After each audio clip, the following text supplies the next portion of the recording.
Assalamualaikum warahmatullahi wabarakatuh. Jumpa lagi di channel saya Armet66. Kali ini kita di Masjid Darussalam. Di Darussalam. Hari ini kita Jumat berkah nih guys. Yang dipromotorin oleh Bapak Lanal Banten nih. Lagi disiapin. Hari ini pertama kita bikin prasmanan. Menu hari ini komandan soto komandan. Harapannya Dan? Harapannya ya selalu bersyukur. Bersyukur Insya katanya. Allah sehat walafiat. Amin. Makasih Pak Komandan. Nah, tuh selalu bersyukur guys. Nah, ini soto apa Bu? Soto ayam Pak. Soto ayam. Kita siapin. Aduh, soto merah Pak. Nah, itu soto ayam kita sudah prepare nih untuk Jumat berkah hari ini. Tuh, sebanyak kalau nggak salah Nanti kalau kurang asin biar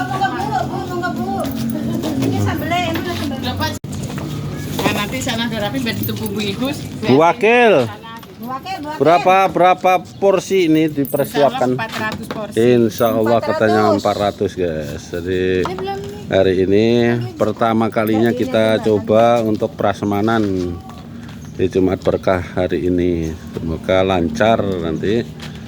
Kalau insya Allah ini lancar, kedepannya mungkin lebih banyak lagi. Amin. Dan juga ini tempat jamaah nanti. Kalau memang tempatnya nggak muat, kita alihkan ke sini. Pindahnya kita.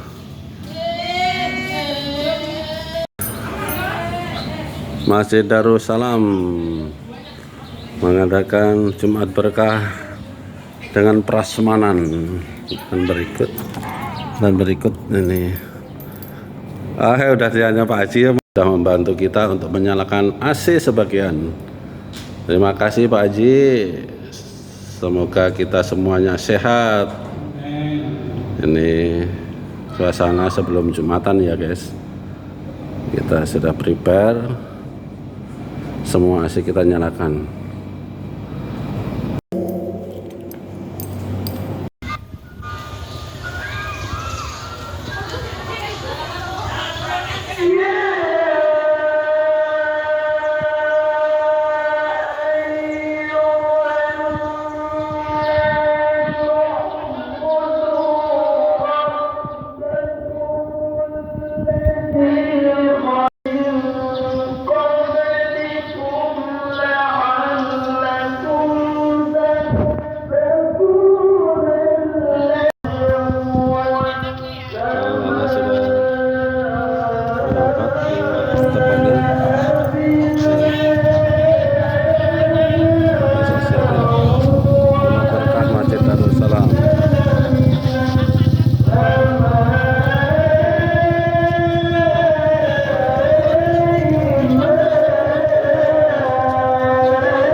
Hah?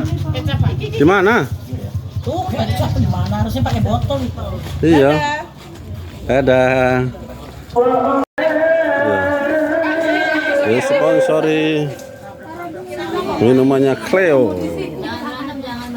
Nih sudah kita siapin hari ini perdana dengan menu prasmanan. Biasanya kita kue, nasi dan sebagainya. Hari ini kita prasmanan guys.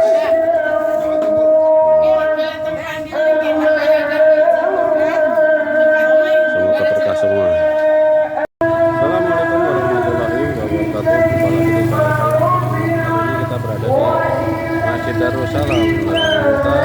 Kita ada sumber di sini ya. Datang ibu-ibu link dari tua.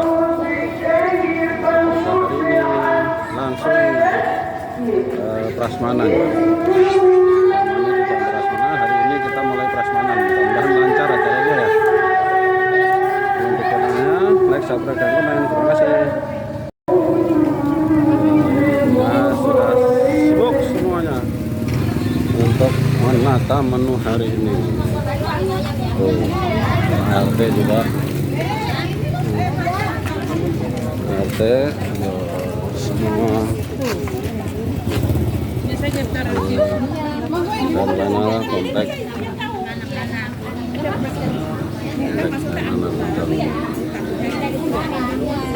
Ada nampan nggak? Tampah.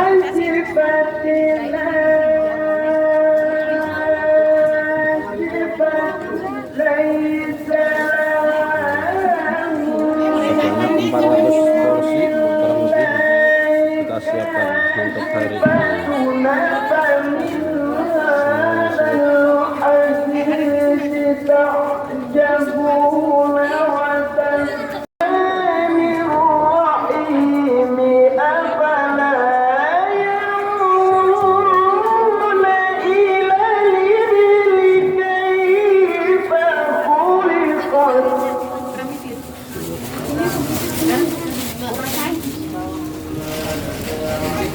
Itu tempat ininya ya nanti jamaahnya, kalau nggak muat kita alihkan ke sini.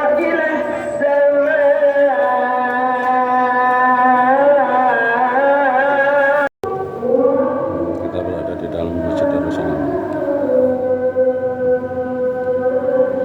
Kami ikutin jemaat berkah hari ini dengan penceramah Bapak Ustadz Mirwan Munawar SAG dari Kota Serang.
Mawin semua sudah bisa siapkan jamaah Masjid Darussalam anggota cinta.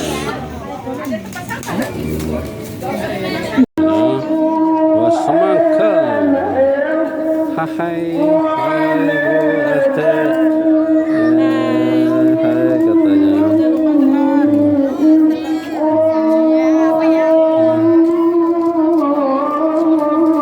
Selamat siang Bu RW.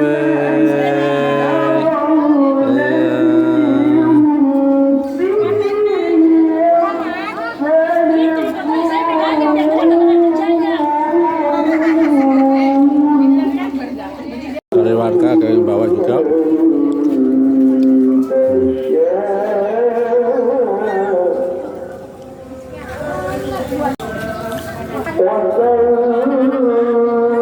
Oh, itu. Ya, Pak Ustadz sudah sampai. Itu nanti pakai besi. Ini tempat kita. Bapak Lurah Kelurahan Lebak Gede sudah sampai di Masjid Darussalam bersama Pak Ustadz Mirwan.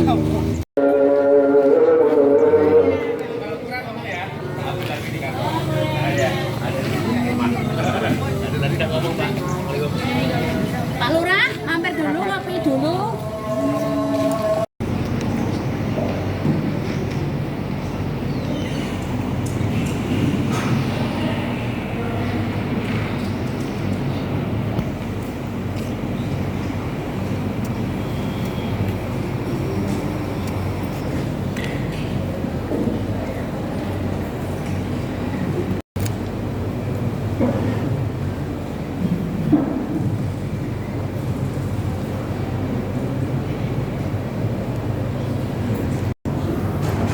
Assalamualaikum warahmatullahi wabarakatuh.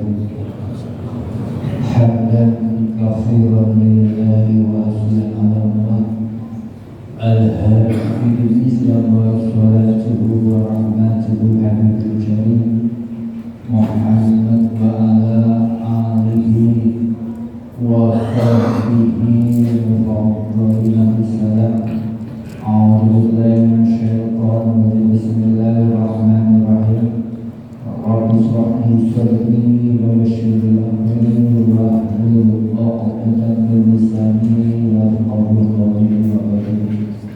Marilah kita pertama-tama mengucapkan bersyukur atas kehadirat Allah Subhanahu wa taala yang pada saat ini kita semua masih diberi rahmat, yaitu rahmat Islam, rahmat iman, serta alhamdulillahnya yaitu rahmat kesehatan, sehingga kita masih mampu melaksanakan kewajiban kita sebagai muslim, yaitu kita melaksanakan sholat Jumat berjamaah.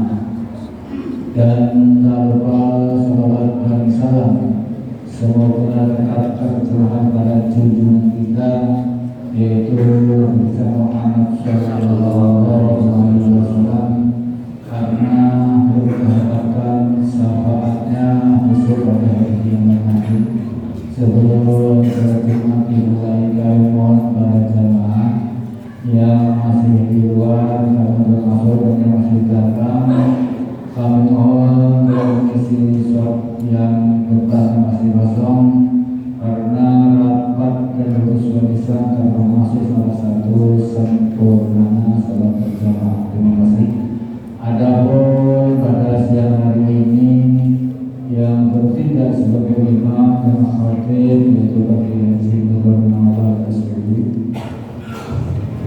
muadzin yaitu Bapak Alikan Haji, dan habis sholat Jumat kami mohon para jamaah dan masyarakat dulu, insyaallah berkah pada siang hari ini kita akan mengadakan prasmanan yang dibawakan dari TNI Angkatan Laut dan mengambil dari cara beratur. Terima kasih.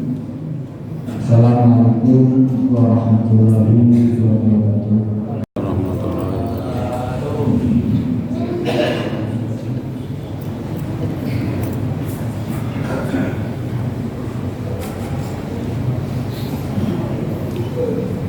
Allahu Akbar.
Alhamdulillahilladzi ja'ala al-insana fil ardi khalifah.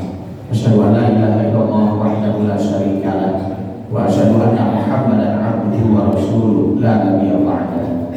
Allahumma shalli wa sallim wa barik ala sayyidina Muhammad wa ala alihi wa ashabihi wa man tabi'ahum bi ihsanin ila yaumil qiyamah. Amma ba'du. A'udzu billahi minasy syaithanir rajim.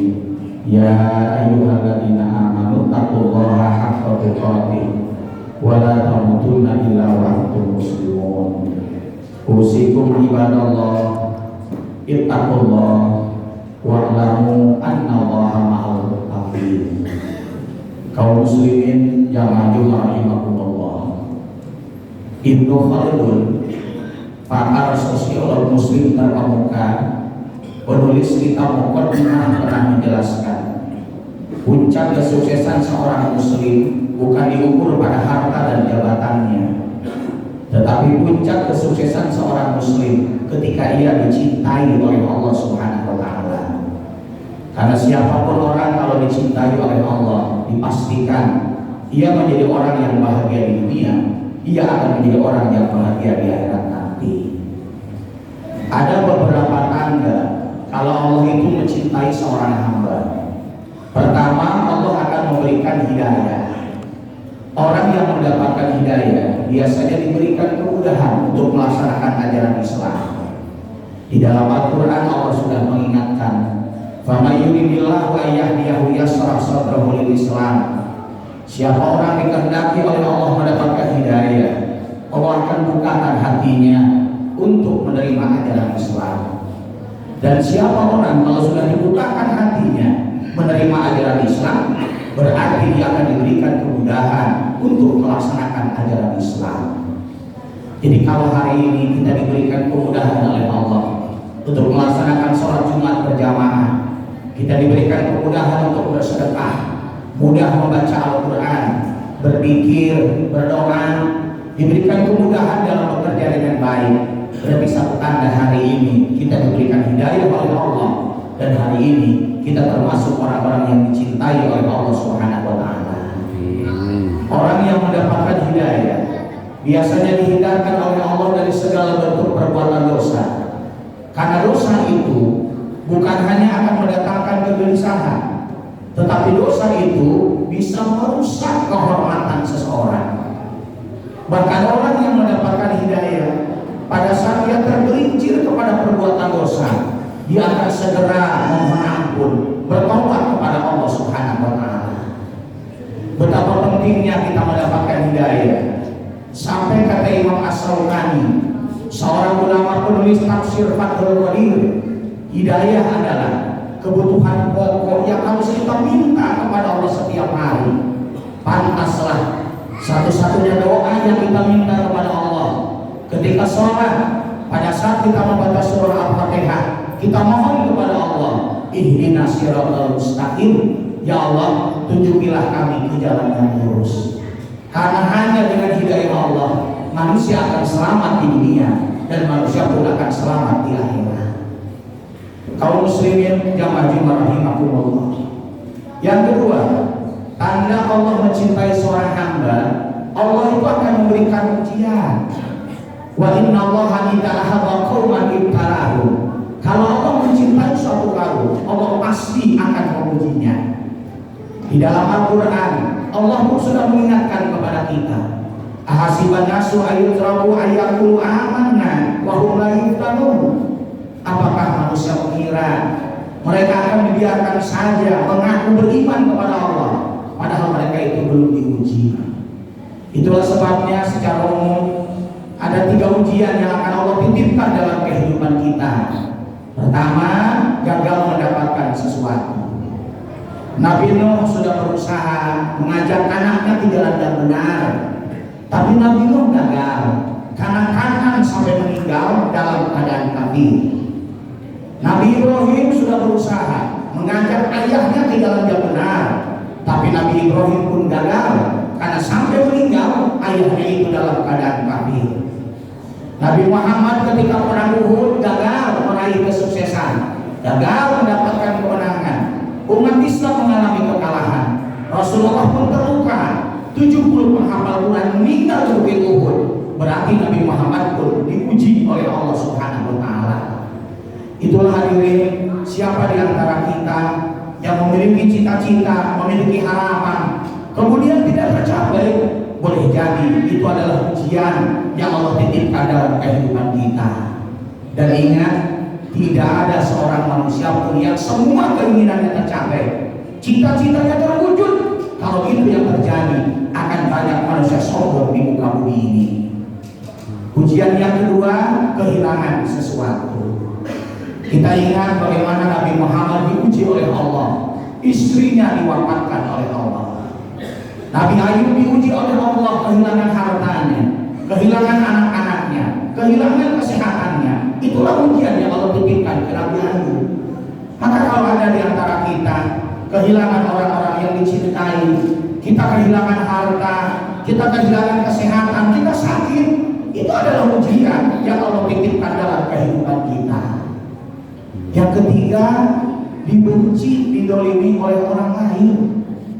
Nabi Isa sudah menyampaikan kebenaran, tapi ternyata banyak orang yang membenci, menolak, sampai Nabi Isa kemudian disalib, namun diselamatkan oleh Allah, diangkat ke langit. Nabi Ibrahim, orang yang benar, orang yang baik, ketika menyampaikan kebenaran, dia pun dimusuhi, dibenci, dibakar oleh Namrud. Tapi Nabi Ibrahim kemudian diselamatkan oleh Allah Subhanahu wa taala. Bahkan Nabi Muhammad ketika menyampaikan kebenaran di kota Mekah, orang-orang kafir kemudian memusuhi. Nabi diperintahkan hijrah ke Madinah.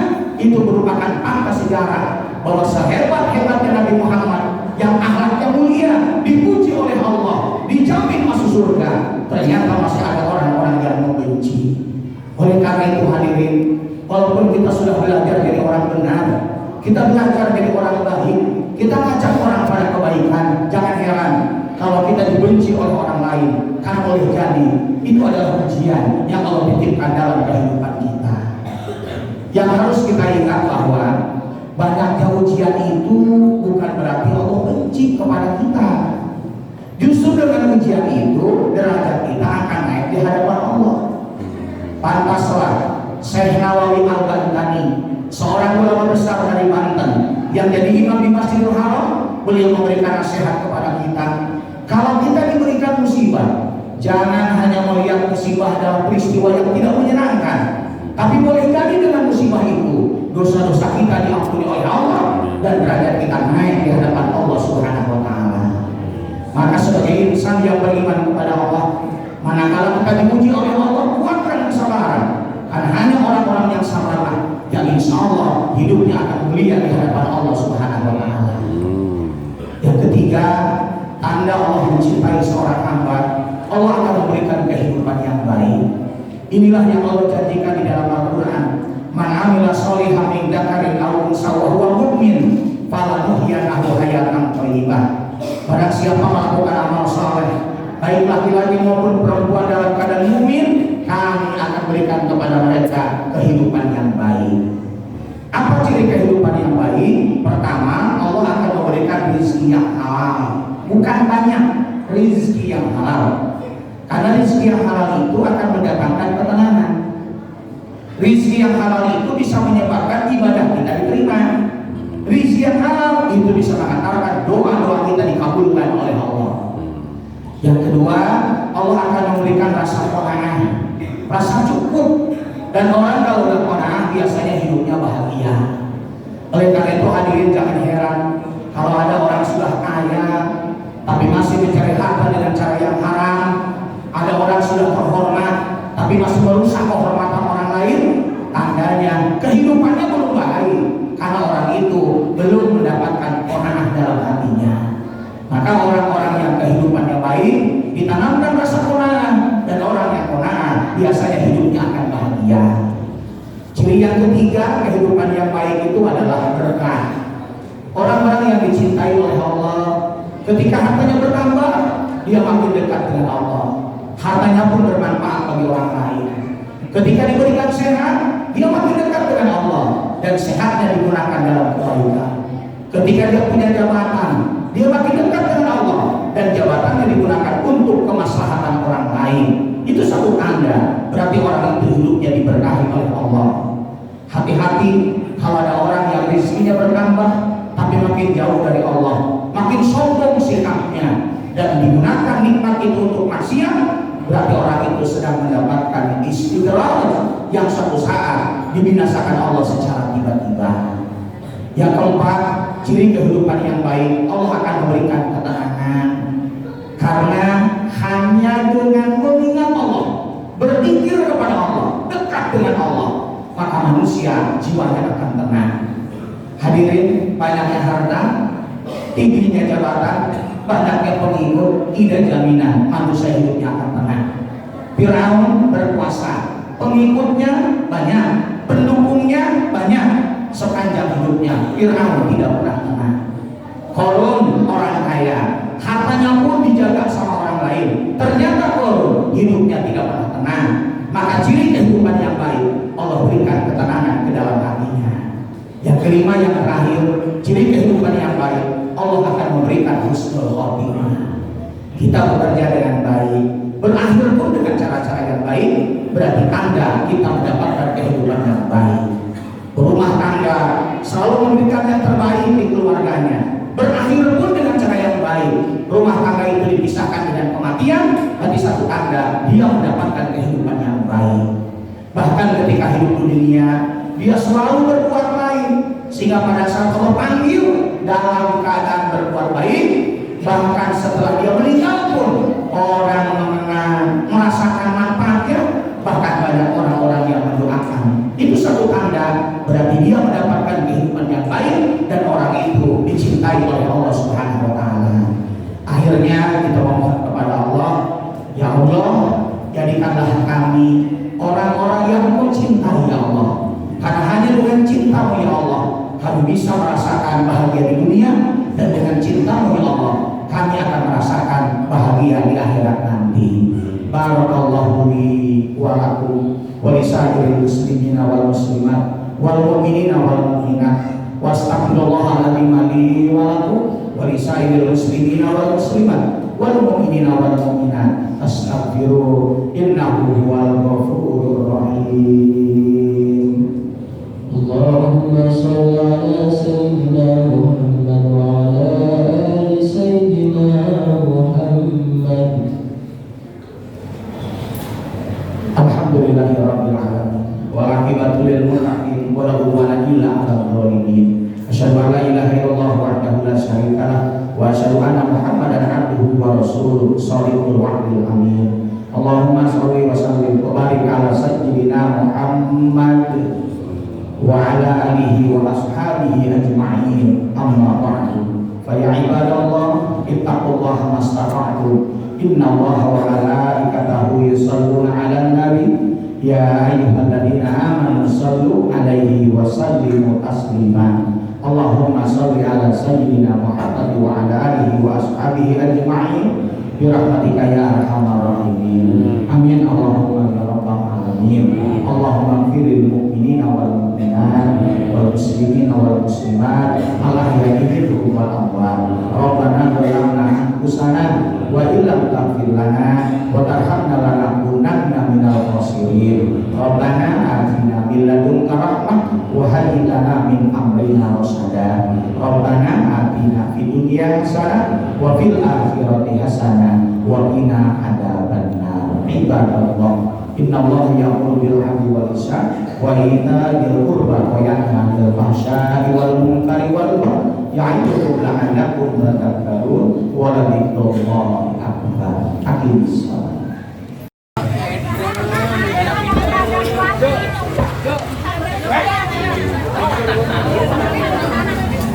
Saya Pak. Oke guys, gila kita kali ini. Sini loh. Semoga dalam Antri.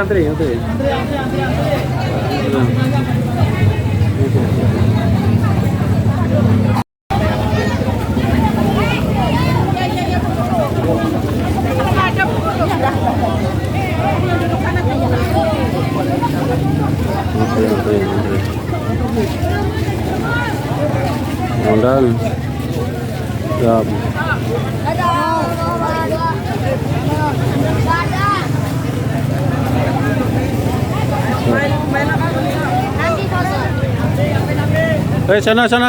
Sana geser tuh, sana.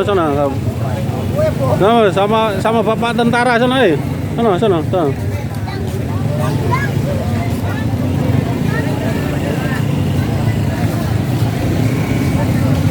Suasana Jumat Berkah di Leng Baru 2 ya. Anak-anaknya udah belum? Udah semua. Baliknya enggak? Udah.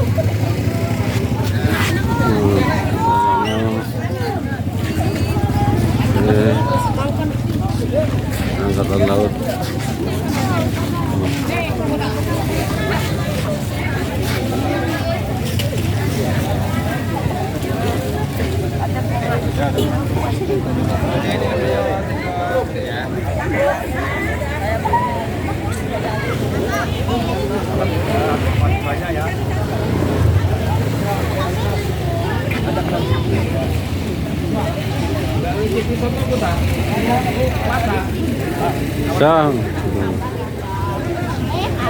Siapa yang belum? Yo. Pak, mampir dulu, Pak. Kita siapin, Pak. Yo. Mana? Nih. Ya belum, yo. Mas, Pak. Pak sini. Yang di dalam masjid.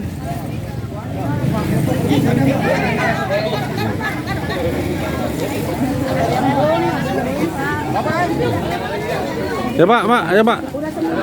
Ayo. Icip. Banyak kok. Banyak.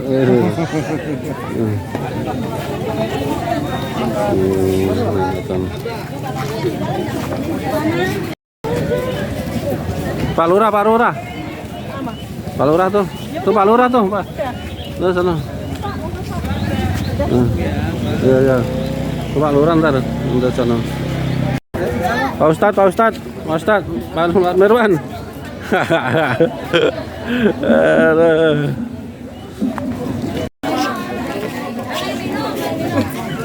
komal Pak RW. Amit.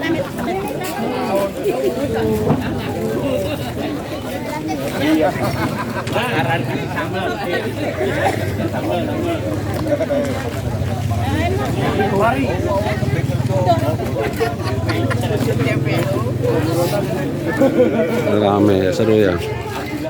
Alhamdulillah.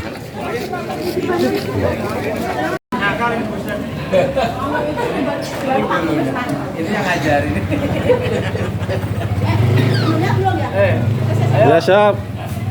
Dan Siap. makan dulu. Makan dulu prasmanan kita guys. Semua Pak Lurah. Siap. Lanjut ya. Alhamdulillah.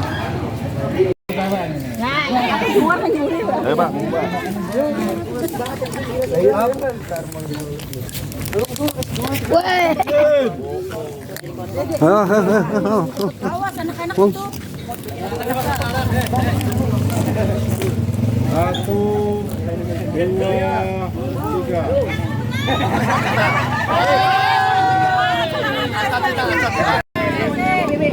Satu, dua, tiga. Kasih contoh Ed, gini Ed.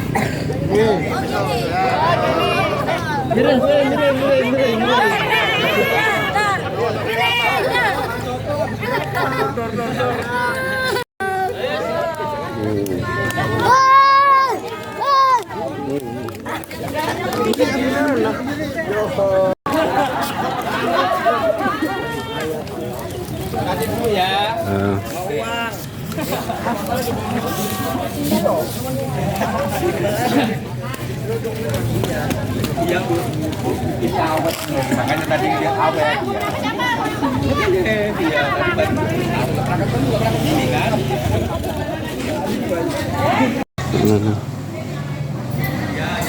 Amin.